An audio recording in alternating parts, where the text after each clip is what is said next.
আমি নিশার জগতে ঢুকেই এই ঘর ছাড়া হইলাম।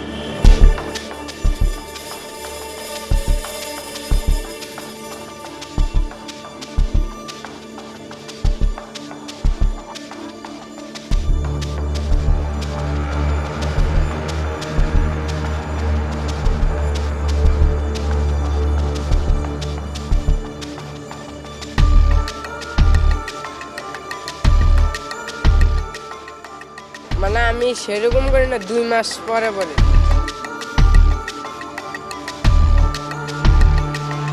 ওরা খাইলে ভালো থাকে, না খাইলে অসুস্থ হয়ে যায়। সাধারণত যারা সচেতনতা অবলম্বন করে সেই সব দোকানদাররা ওদের থেকে বিক্রি করে না।